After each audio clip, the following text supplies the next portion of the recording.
Pause. Imagine a company bleeding cash. A company just months from its end. In 1996, this was not some little-known startup.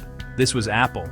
The company born in a garage, the darling of the 1980s, was on life support. It was a crisis of identity, of leadership, of purpose. The brand that once stood for innovation now stood for confusion. Its products were a tangled mess of model numbers and unclear purposes. The company that had introduced the world to personal computing was now a cautionary tale, a giant stumbling toward the abyss. Many believed the end was not just possible, but inevitable. The question was not if Apple would fail, but when. Pause. In the darkest hour, a familiar figure returned. In 1997, Apple acquired Next. Next was the company Steve Jobs had founded after his departure. With the acquisition came Jobs himself, first as an advisor, then as interim CEO. He was not the same brash young man who had been forced out a decade earlier. He was tempered by failure, sharpened by experience. He came back with a singular, ruthless clarity. He saw the rot at the core of the company he had co-founded. He knew survival required not small tweaks, but a radical, painful transformation. His return was a jolt of electricity to a dying heart. He gathered his top executives and asked, "What's wrong?" He listened. Then he acted. He slashed the sprawling product line.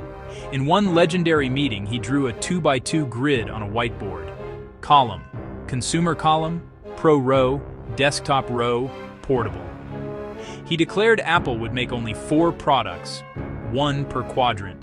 This eliminated over 70% of Apple's hardware and software projects. He told his stunned team, saying no is as important as saying yes. Focus became the new religion. This strategy was more than cutting costs. It was redirecting the company's soul back to product. Jobs believed salvation came from making a few products exceptionally well. He killed the Mac clone program, ending Mac OS licensing. It re-established Apple's control over the entire user experience, hardware to software. Pause. With the company refocused, the stage was set for the first product of the new Apple. The world was watching. In 1998, Steve Jobs walked on stage and unveiled the iMac. It looked like nothing else on the market. In an industry dominated by boring beige towers, the iMac was a stunning, translucent, all-in-one machine in a vibrant Bondi blue. It was playful, personal, profoundly different, a beautiful object that you would be proud to have in your home. It even had a handle on top, inviting you to touch it, to move it, to make it part of your life. It announced, in a bold splash of color, that Apple was back. The iMac became the fastest-selling computer in Apple's history. For the first time in years, Apple was profitable. It generated the momentum to invest in the future. The digital world was changing. Music was being shared online, often illegally through platforms like Napster. The existing digital music players were clunky, ugly, and hard to use. Jobs saw an opportunity to bring Apple's design and simplicity to the world of music. The vision was simple but powerful, 1,000 songs in your pocket. The result, launched in 2001, was the iPod. Its most iconic feature was the scroll wheel, an intuitive way to navigate a vast library with just a thumb. While others held a few dozen songs, the first iPod's 5 gigabytes could hold 1,000. The iPod was not just a device. It was a feeling of freedom, a personal soundtrack for your life.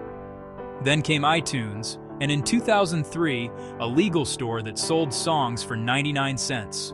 Hardware plus software, a seamless end-to-end ecosystem. The cultural impact was immense. It changed how we exercised, how we commuted, how we traveled. It disrupted an industry that resisted the digital transition. But Jobs knew a good enough phone could threaten the iPod, so Apple set out to reinvent the phone. The result was the iPhone. A widescreen iPod, a revolutionary phone, and a breakthrough internet device. Apple was becoming the most dominant force in technology. Tim Cook masterfully scaled Apple's operations with remarkable efficiency. The iPhone became a truly global product and a symbol of aspiration. It was about building a powerful, interlocking ecosystem. Services turned device owners into subscribers and built recurring revenue. 1 trillion, 2 trillion, briefly 3. Decades of design, user experience, and a fortress-like ecosystem. The power of vision, an obsession with design and how it feels to use. The courage to focus, saying no to many, yes to a few, and building an ecosystem that turns customers into lifelong fans.